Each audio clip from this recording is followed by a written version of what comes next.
Hello, welcome to the Tending Bike Show. I am Tending Bike, and I'm here with Yung Lambo. Yeah, I'm here. Hi everyone. Hello. I don't want to be here. Yeah, I forced them to do this episode. Isn't that true? I prefer not to speak on it. Alright, yeah, he's keeping silent. So anyways, he's Flex Entertainment executive, one of the most popular artists in the label. How many monthly listeners he got? Like almost 1,000 now? Let me check that. I got at this moment 1,068. There you go, guys. 1,068. Anyways, I'm gonna ask him some Much questions. better than our friend Tending Bike right here. I'm gonna ask him some questions about the history of Yung Lambo. Yeah. So Okay. let's talk about the beginnings of Yung Lambo. Can you speak on the beginnings? So this is, I'm assuming, just a question about how I got into music, all that stuff.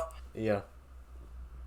So pretty much one day I decided, I want to make music. Before I started making music, I had been producing for a few months with GarageBand and then Logic. I learned how to do that pretty well. And I got into actually making music around the same time as Lil Shiz and Young Fizz, who I also helped get into their music careers with my good friend Shrekneck, who is definitely not me. Yeah. What is LRK? We're gonna get into that. LRK. It was a collective formed by me, Lil Shiz, and Young Fizz that had me, Lil Shiz, and Young Fizz. It also had Uppercase J, Dopio, and the man named Lil Jacuzzi who made 0 songs. Lil Jacuzzi. Shout out to Lil Jacuzzi. Alright. Now let's talk about signing to Flex Entertainment. Actually, how did you find Flex? How did you find Flex? I believe Flex found us. I think me and Lil Shiz from the Iced Out Soul video. Alright. I think it was same day or the day after we were reached out to by Mosquito, was it, I think? I think it was Mosquito, and you want to sign us. And we got Young Fizz in, and the other ones didn't really follow us in. Alright. The other ones never really were that into music. So let's talk about some of your earliest songs. I think. After that, I didn't make a single song for a very long time after I started Soul. Yeah, you released one song and that didn't make it on your debut album. Drip. Yeah. Yes. This song, Drip. It's something like a cult classic at this point. Yeah. It got remastered in 2020 around the time when Lambo season dropped, but it was not on the album because I don't know, I didn't have room for it or something. I just didn't want to put it there because I don't really like that song as much as my later works, especially the song that I dropped shortly after, as in 4 months. And then you were saying stuff about Big Lil when that song was coming. Oh yeah, Big Lil. There was this guy named Big Lil in Flex Entertainment. He has no association with Tending Bike whatsoever. Yeah, he doesn't. I don't know. Yeah, I don't think you'd be familiar with him. Yeah. He made this song called Drip featuring Young Schmoobin and AJ. Ooh, big names. Wow. And pretty much he ripped me off. I made the song called Drip first, and Tending Bike stole my whole flow, and so we entered into a short-lived beef. Well, to be fair, where I accused Big Lil of pooping the pants, which has been proven. Well, he did do it.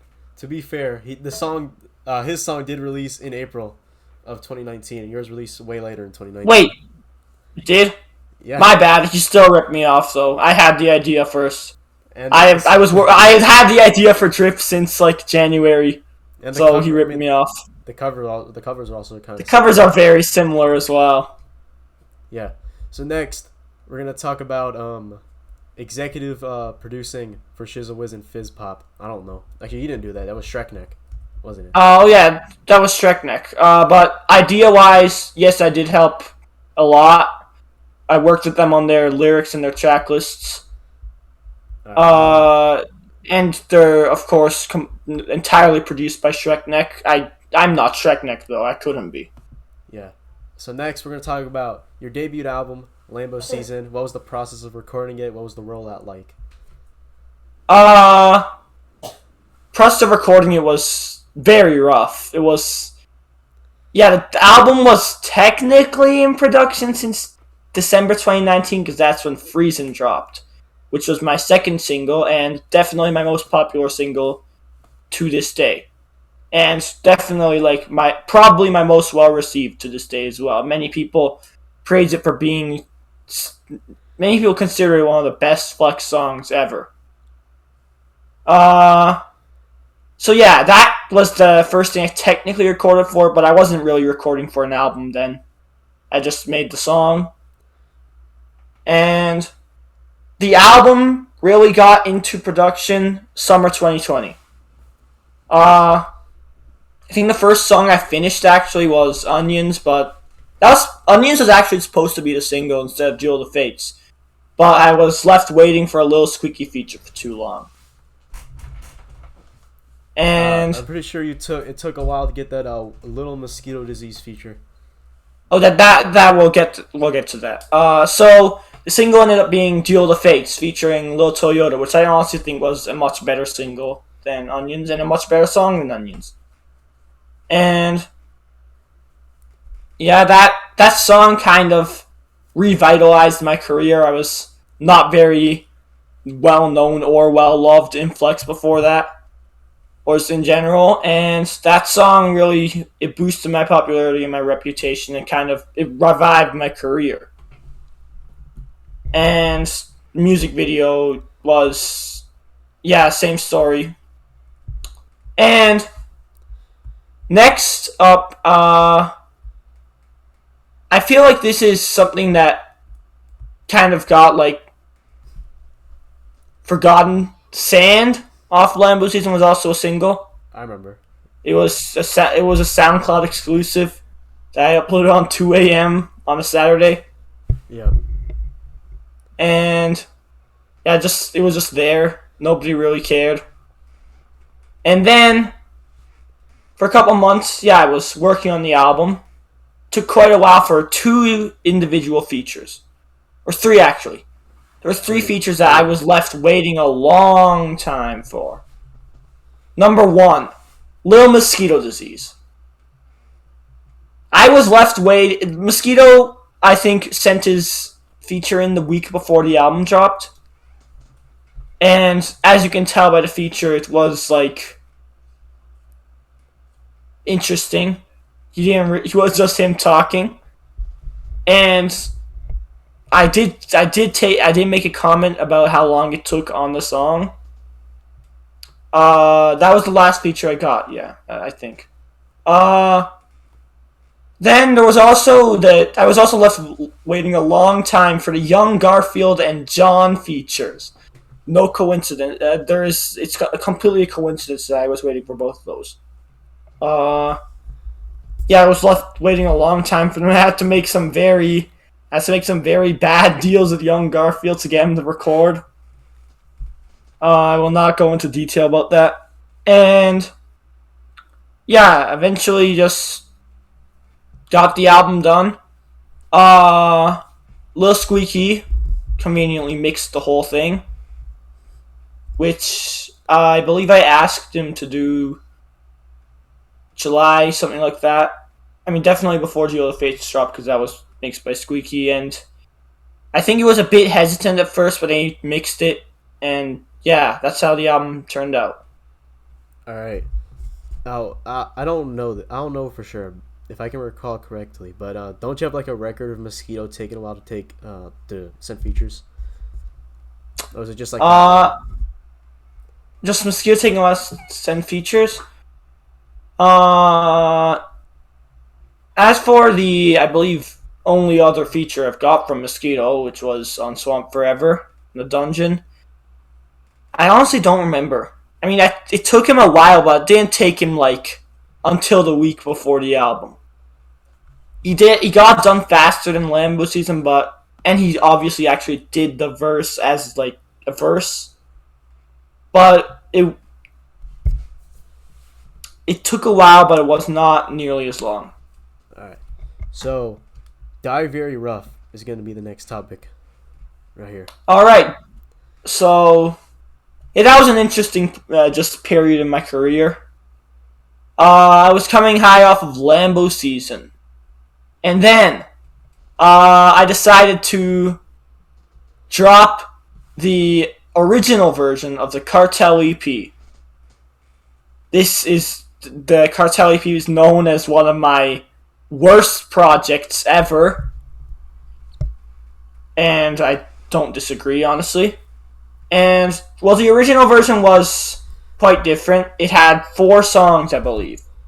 Young Garfield Anthem, which I believe is up on a Flex Leaks SoundCloud somewhere. I'm the Cartel, which is a single.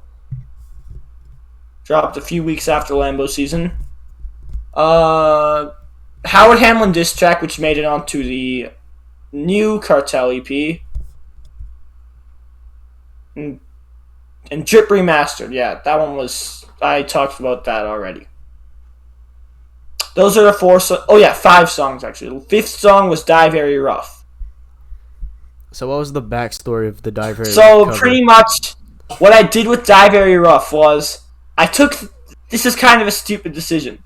I took the original song, I took an instrumental remake, I added 1 extra open verse to the song, kept all of Mario Judah's original parts, and I just put a verse there. I don't think this has ever, been leaked or anything. I don't think it's ever come to light. Yeah. I think it's and then... I don't even know if I have it. I do remember a cover, though. I remember you did. Yeah, that one was later on. That one was a bit later on, after what happened with this one.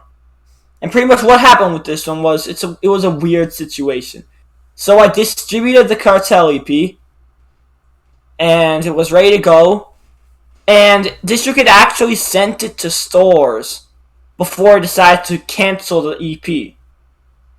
So I canceled the EP. It was up maybe on Spotify for a day, but on TikTok, it stayed for, I believe, just the rest of the year or something like that. So around November, stayed up for a month or 2 on TikTok, and pretty much the original Die Very Rough got taken off of TikTok, and therefore my Die Very Rough, as I mentioned, it still had all the Mario Judah parts. So when people used the Mario Judah song, it identified it as my song. And I got a lot off of that. The song was used in a few million TikToks. There's a Lil Yachty one. Huh? Including a Lil Yachty one, yeah. Which was quite interesting. If you search up Yung Lambo on YouTube or Spotify or anything, Mario Judah's probably still going to come up. Yeah. And I've made, to say the least, I've made some money off of that, which I don't know how to feel about, but I'm sure as hell not going to say no to it. Yeah. And yeah, eventually just got taken down, and that was the end of it, before I got sued or anything. Alright. Do you remember what it felt like to live in peace? The Cartel EP was revived, and was very negatively received. The new version. Yeah, that happened in around February. I decided to revive the Cartel EP concept in a far different way. I do believe the original one would have been a lot better, even though the original one was not very good anyways. But yeah, I kind of made a bunch of stupid LV and Philo inside joke songs, and that's my biggest regret. Alright. To say the least, they weren't very good, and they were very badly received. Yeah, February 2021 is an interesting time for Yung Lambo, because then a week later, he drops this project, The Mission to Make Speeder Flop. Yeah, that one was... So, what happened was... I don't think I touched on this earlier, but I believe a few days before Lambo season dropped. Sammy the Fish, he had Flex Entertainment YouTube channel access, and the Lambo season video was on the Flex channel. And Sammy the Fish leaked the video and sent it to a few people. So, many months later, in February 2021, I decided to get my revenge. I decided to retaliate by pretty much dropping an album designed to make his album flop and drop it on the same day. It's called The Mission to Make Speeder Flop, and it was designed to make Speeder flop. And I think it failed. And, yeah, it probably failed. And it was pretty much just like a 14-song album mixtape, whatever, of just stupid inside jokes. Some of them being, we got Angry Bike, Magician Moon, and probably most well-known, Scoop Private Server. Scoop Private Server. And for pretty much almost all the songs, there were like random features taken from other songs and I just put on there. Some people who weren't I think even the on only songs feature who just had credits. And, It was like Stare at the oh yeah, some people too. weren't even on the song. Legoland was credited as a feature, and he didn't even have vocals on it. Yeah, of course you remember that one. So yeah, and I think the only feature that anyone actually did for the album was Lil Sperm, who just said "Scoot" over and over again. Or was it White Fury? For Scoot Private Server. Oh no, never mind. White Fury didn't. The White Fury, that one for Keep Everything Real. That one was taken off of that Cook Math remix, but it was like distorted a bunch because the original song wasn't out yet, so I didn't want to leak the verse. I think you leaked a few of my verses before they actually released. I think probably not. I think I used the Air Jordans 3 verse. Yeah, you leaked the Air Jordans 3 verse. You did like a few seconds of COD, but not. I just did the hook on that song. We leaked the intro to it. Yeah, just the intro. So that wasn't really much. It was just the intro.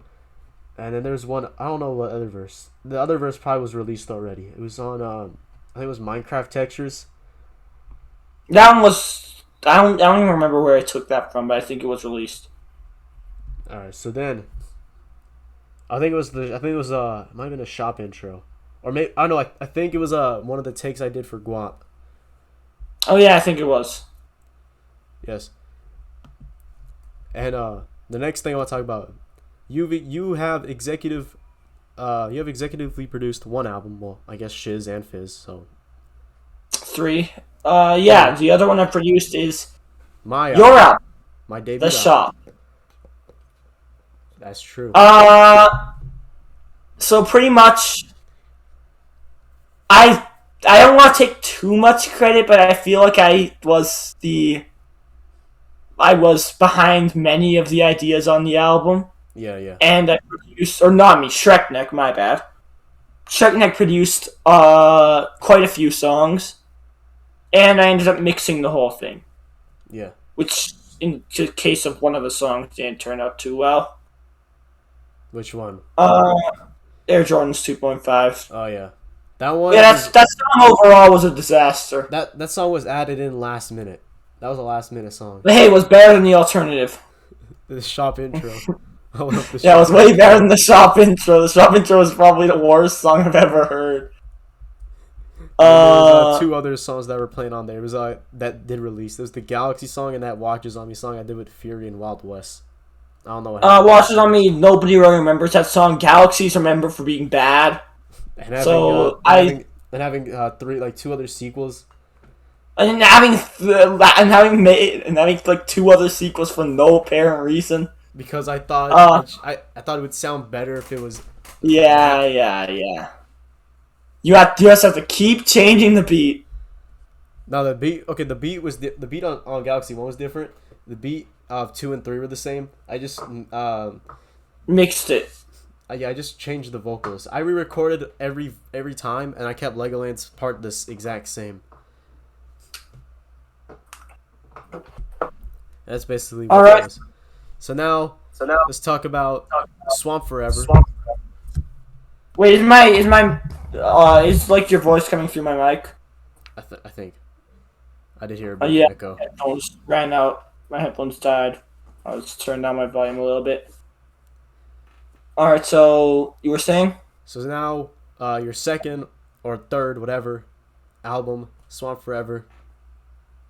Let's talk about that, the process behind it, and the rollout.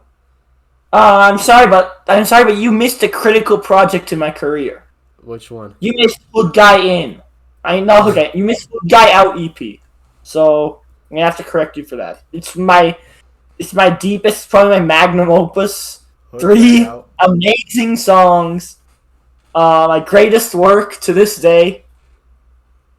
Yeah, I just decided to diss Hood Guy because Hood Guy was gonna diss me, so I just dissed Hood Guy first with the Hood Guy Out EP, I don't think he released. containing the single "Stinky Pinky," which is a big SoundCloud hit.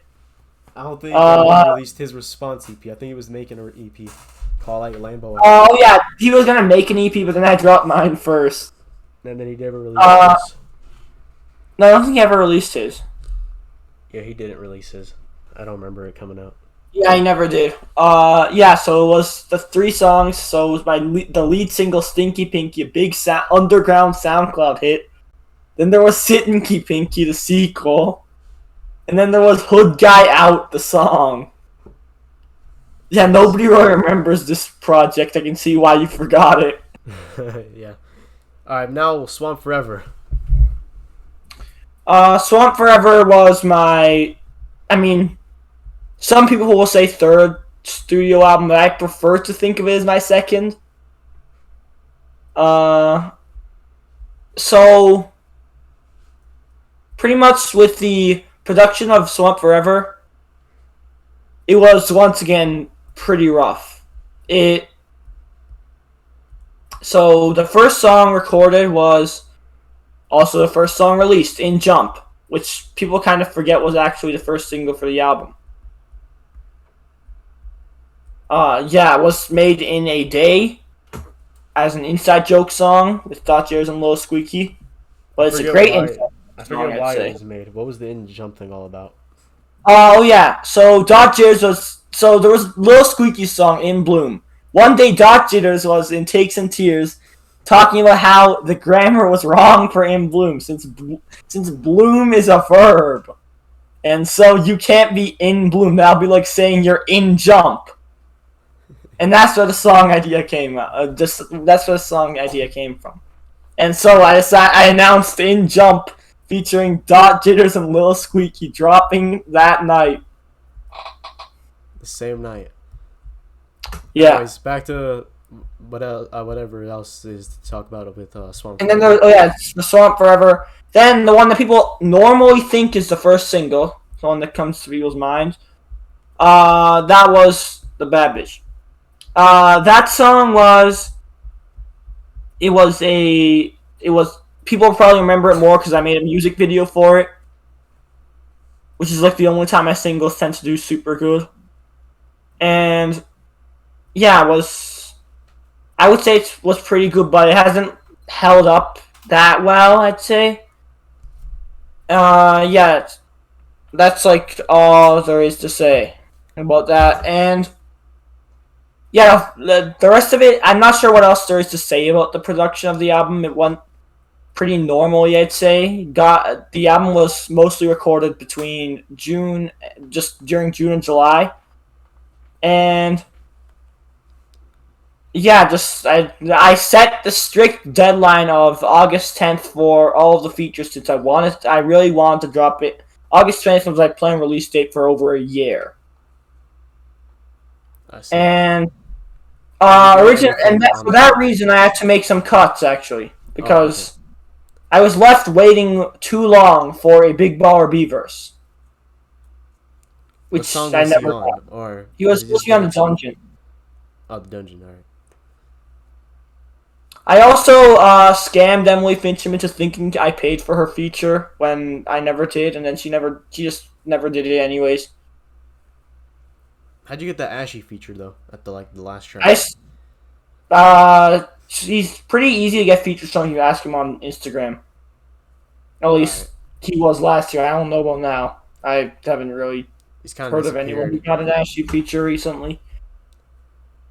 Yeah, Ashy's kind of disappeared now. Yeah. Everyone knows where he went. I've heard he has something coming up. I'm not sure what. Yeah. So next, we're gonna talk about Gucci Swamp. This is your collab album with Hood Guy. Has quite the interesting story to it, I'd say. I'm not. I'm pretty sure like everyone, all like three of the big people involved in the album have different stories. I'd say. For me, what I remember was, I decided just Gucci Song was just a funny idea. It was a big idea that was like talked about for like a while now. It think started Hood being Guy- around when Lambo season dropped. I think Hood Guy like first like brought it up. The Hood Guy wanted to make it, and then I kind of said no. And then I decided at this point, I wanted to do it. So, I believe, yeah, it was something like that. I'm not sure about the others. That's what I remember at least, because I've heard other stories from other people who were also involved. And yeah, Mosquito, he's not one of the two primary artists, but he probably had a bigger part to play in the project than either of us.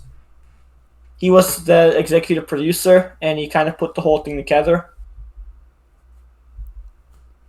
He was definitely more influential in the album than either me or Hood Guy. He made all the beats, he put all the songs together, he coordinated everything. I'm not sure where the group chat still exists somewhere, but I'm not sure where it is. I've kind of lost it. I don't know what it was called. Yeah. Okay. How long did it take to record Gucci Swamp? 2 weeks, 3 weeks, something like that. Yeah, definitely. One of the shorter ones to record, but Yeah, it's probably my second shortest production time, other than the mission. I think Sweet or Flop was like 4 days. It was just over a week, I think. Yeah, I remember like when all that was going on. Wait, I'll be back. All right, he'll be back, y'all.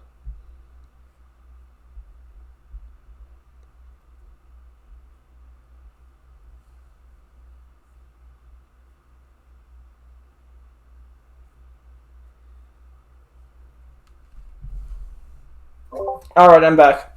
All right. Hold on. All right, so let's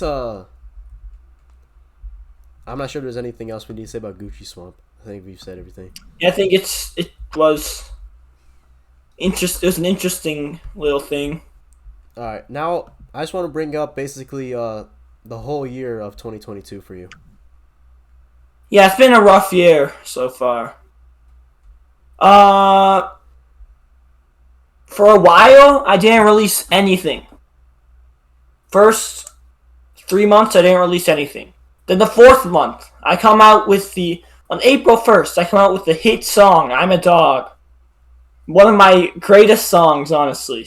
Probably, I'm most proud of that song compared to everything else. It was truly something amazing, honestly. Yeah, it was a response to Lil Squeaky's diss track, Super Gremlin. I made I made it in one night and just dropped it in the morning. All right. Because Now, why did they call you the Gremlin? Yeah, it's all stemmed from Lil Squeaky's diss track, Super Gremlin, where he calls me a gremlin. And yeah, the whole thing came from there. I've been notorious for influencing the opinions of the mob to hate on certain artists. The mob. Most notably Lil Squeaky after the release of his album Situation. All right. Let's talk more about 2022. So after the I'm a Dog thing, what was? Didn't release anything for quite a while. I stayed quiet. I didn't get any less active in the community or anything. But I just music-wise, I stayed very quiet. I did a few features here and there. I did one for Squeaky. I did a feature for Kenny, if you can even consider it a feature. I did a feature for Mosquito, probably most notably for his comeback single, The Hive. And yeah, I kind of stayed very quiet until the summer. For most of the summer, I kept kind of insinuating that there was a big summer banger dropping. I did a feature for Kenny McGee again, which is better to say the least than the last one, which I believe you were on the same song. Yeah, Natty. Yeah, I clearly outshined you on that. But it doesn't matter. We were both outshined by Sticky Fingers. Easily. And Natty, but Sticky Fingers easily had the best verse. Yeah. And then an amazing Dominic Natty hook. And a verse. Alright. Are you done? He wipes easily. Yes. Okay. Yeah, eventually I came out with my song Midworld. Quite a recent song. It dropped just over a week ago from today. From the day of recording. I don't know when this is going to drop on everything else. Yeah, that was the big song that I kind of hyped up for a while. Featuring what many might consider to be my nemesis, Lil Squeaky. I dropped it with a music video. It's been very well received from, by this point. It's been very well received from all I can hear, except MCIC, but I prefer not to talk about that. What's the origin? There's not really anything to say about MCIC. Yeah. What's the origins of Midworld? It was pretty much... It was a place. Midworld's a place that I send artists when I don't like their music, and I call their music... Like, say Tending Bike drops a new album. Say, I don't like Tending Bike's new album. I think it's mid. I will go on Album of the Year. I will rate it a 57. I will review it with the single word, 57 Wizard. And if you get that sign, that means you have officially been sent to Midworld. It's a very perilous journey to make it out. There's been very little people who have. I think the main person who has is Lil Squeaky after he dropped Art, which got him out of Midworld after Situation put him in Midworld. Yeah. Yeah, it's a terrible place. You don't want to get sent there. Alright, so any interesting... Actually, hold on. I'm looking at the Flex Wiki trivia. There's people making allegations that you are Submarine Man and Lil Flexer. And I have been denying these allegations. I am not Submarine Man, and I am not Lil Flexer. Alright. I'm not even gonna ask that question. What was it about? Does MB carry you in Fortnite? I would like to make this clear. Hell no! I carry MB every time I play Fortnite. I carry him so hard he could do nothing without me. MB is my bitch and my son. Apparently you also have the most XP in the Flex server. Do you still have the most XP in the Flex server? Let's find out. As of right now, yes, I do. I think Mosquito's getting a bit close. A bit too close. Alright, so I think we're going to conclude this interview here. Anything else you want to say to the viewers? I like to traffic people across the border. He does. I noticed you missed that trivia part. Yeah, well, the one I was laughing at was the MB one, but still.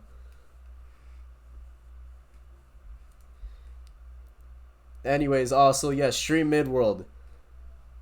Thank you, Tending Mike. And stream, Is It Acceptable? It's on Volume 4, out now. Yeah, dude. Oh yeah, I forgot to mention that. My two Flex Volume songs. I had Yung Lambo in 2021 and Is It Acceptable in 2022. Yes. Yeah, they happened, I guess. They happened. I mean, Lambo video was probably my worst video, but... yeah. that All right. happened. I think we're good now. So goodbye. All right, goodbye, everyone. And remember, don't get sent to Midworld.